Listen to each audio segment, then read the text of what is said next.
So let's have a conversation about fatherhood.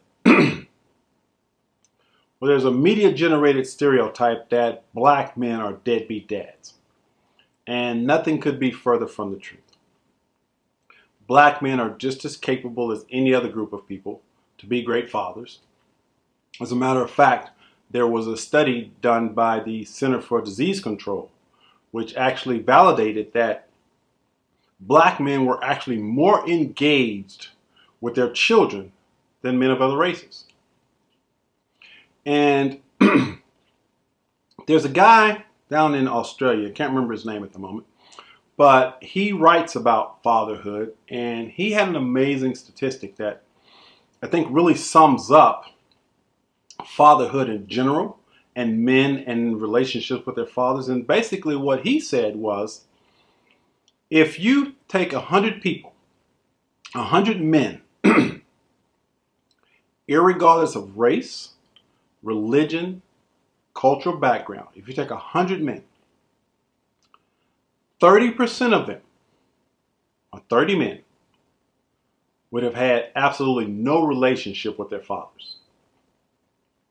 Okay? 30%, no relationship with their fathers.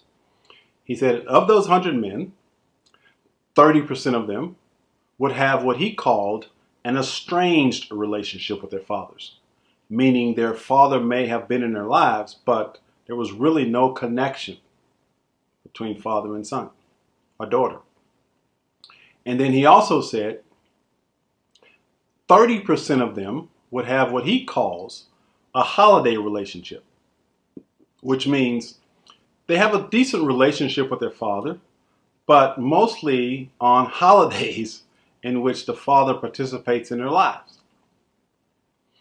And then he said of the 100 people, 100 men, only 10 of them, 10%, would have what he calls a healthy relationship with their fathers.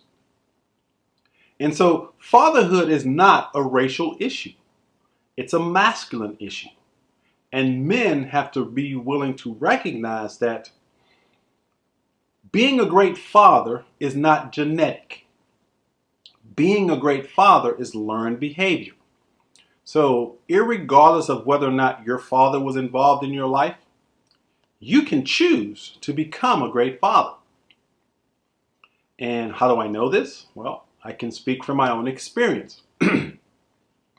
I had an estranged relationship with my father and never really felt a connection to my dad. And actually, I never called him dad. I called him pop, simply because there was a disconnect.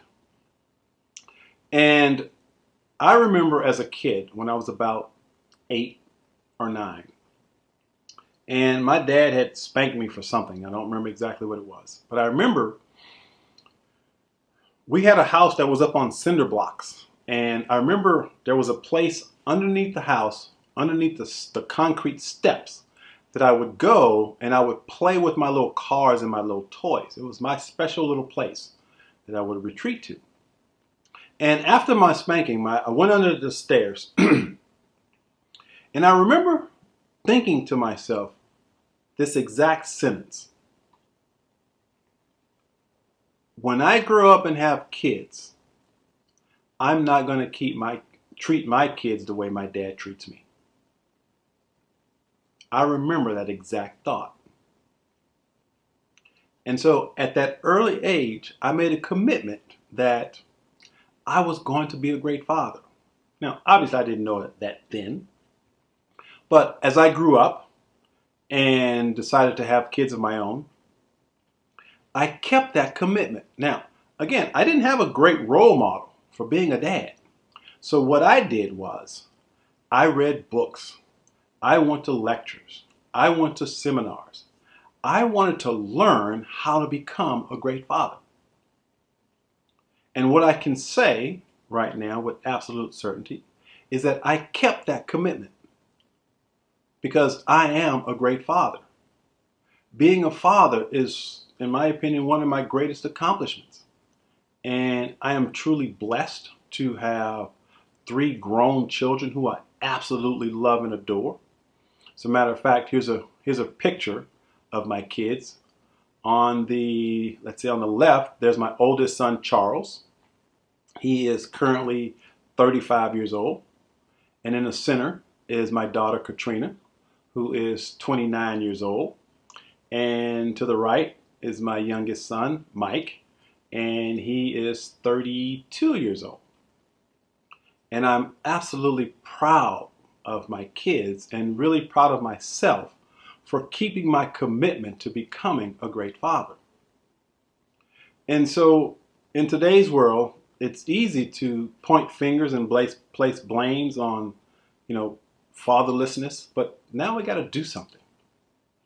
And that something we have to do is make fatherhood a priority, a high priority in our lives, especially as men of color.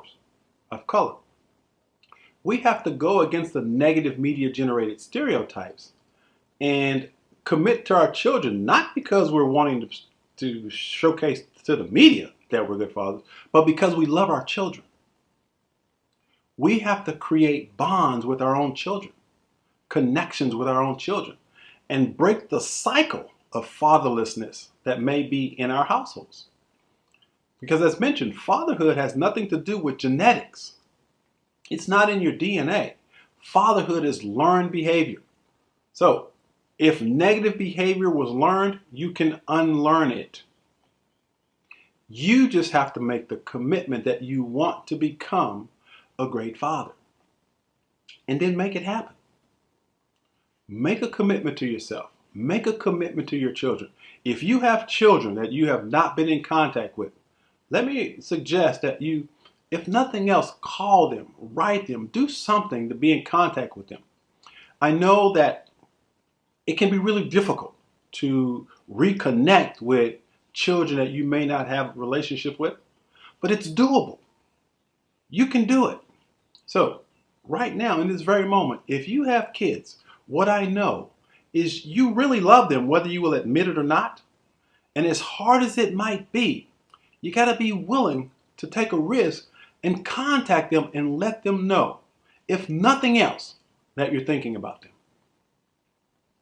That could go a very, very long way for a child to just hear from you that you're thinking about them.